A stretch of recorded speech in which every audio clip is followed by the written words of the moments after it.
नमस्कार, प्रणाम, हर हर महादेव। मैं आप सभी दर्शकों का अपने सोशल मीडिया प्लेटफॉर्म पर हृदय की गहराइयों से स्वागत करता हूं, अभिनंदन करता हूं। आज मैं आपको जुर्म की एक ऐसी कहानी सुनाने जा रहा हूं जिसे सुनकर आप हैरान हो जाएंगे। यूं तो हमारे देश में यौन हिंसा और पारिवारिक कलह एक आम समस्या बन चुकी है, जिसके कारण पति पत्नी के संबंध समाप्त होते जा रहे हैं। कुछ इसी प्रकार के संबंधों का परिणाम क्या निकलता है, मैं उसके बारे में आज आपको बताने जा रहा हूँ। शारदा दिल्ली में अपने पति के साथ रहती थी और एक दिन वो अपने दोनों जवान बेटियों को लेकर अपने भाई के पास गाजियाबाद आ गई और रो रो कर उसे सारी कहानी सुनाती है कि उसका शराबी पति शराब पीने के बाद उसकी भी पिटाई करता है और आज तो हद तब हो गई जब उसने अपनी जवान बेटी पर हाथ उठा दिया जाए। देखा जाए तो ये कोई बड़ी बात नहीं है, क्योंकि बच्चे जब गलती करते हैं तो उन्हें दंडित करने का अधिकार पिता और माता दोनों को होता है। लेकिन बात जब एक दूसरे को नीचा दिखाने की हो पति पत्नी में, तो लोग छोटी छोटी बातों को भी बड़ा बनाकर कहते हैं। ये सारी बातें शारदा ने अपने भाई शैलेंद्र को कही और कहती है कि भैया, अब मैं उस घर में नहीं जाऊंगी, अब तो मैं आपके पास ही रहूंगी। ये बातें सुन करके हैरान हो जाता है और कहता है कि तुम चिंता मत करो बहन,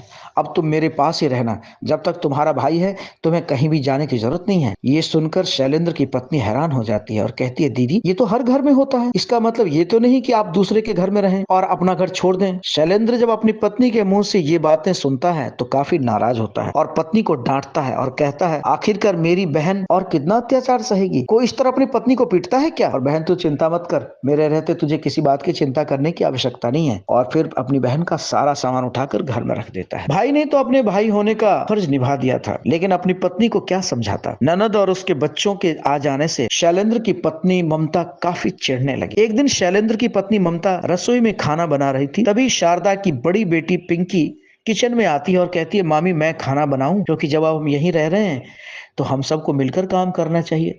ममता बड़ी चालाकी से कहती है, नहीं बच्चे, आप तो मेरे बेटे की तरह हो और दूसरी बात, आप तो मेरी ननद की बेटी हो, भला मैं आपसे कैसे काम कराऊंगी, आप रहने दो। पिंकी कहती है, नहीं मामी, और फिर वो काम करने में लग जाती है। ममता अपनी चालाकी पर बहुत खुश होती है।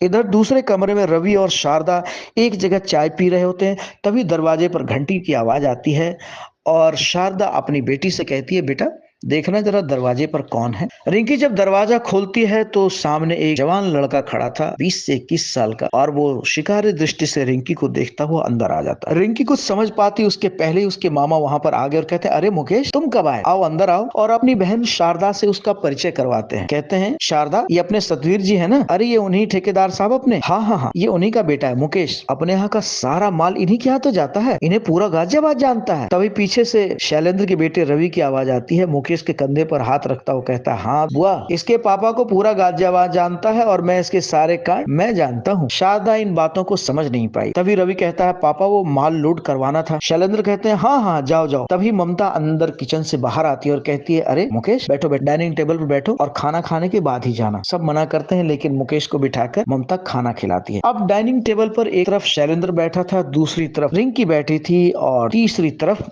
मुकेश बैठा। मुकेश और रिंकी की नजरें एक दूसरे से टकराती हैं। जवानी की दहलीज पर इन दोनों ने कदम तो रख ही दिया था। अब जब नजरें मिली तो मुकेश ने भी अपनी शिकारी दृष्टि का जाल फेंका। रिंकी भी आशिक मिजाज लड़की थी और आज के जमाने में हर बच्चे के हाथ में मोबाइल है। मोबाइल हो तो उनका बिगड़ना तो लाजिम है, क्योंकि माँ बाप के अलग अलग होने के बाद उन्हें बिगड़ने का पूरा मौका मिल जाता है। जब बाहर गाड़ी से माल लोड हो रहा था तो रवि ने मुकेश से कहा, तुम जब तक माल लोड करवाओ तब तक मैं हाथ धोकर आता हूँ। कहकर वो अंदर चला गया। अंदर आने के बाद उसने जो कुछ देखकर वो हैरान हो गया और उसका मन रोमांच से भर गया, क्योंकि रिंकी डाइनिंग टेबल पर बैठकर पोर्न मूवीज देख रही, जिसे पीछे से मुकेश ने देख लिया और रिंकी ने भी उसे देखा। फिर चेहरे पर दोनों ने ही और रिंकी ने भी उसे देखा और फिर इशारों इशारों में दोनों ने एक दूसरे की बातों को कह दिया। मुकेश बाहर आकर रवि से बोला, यार तेरे घर में तो बड़ा पटाखा सामान आया है, दोनों मिल बांट कर खाएंगे, अकेले अकेले नहीं।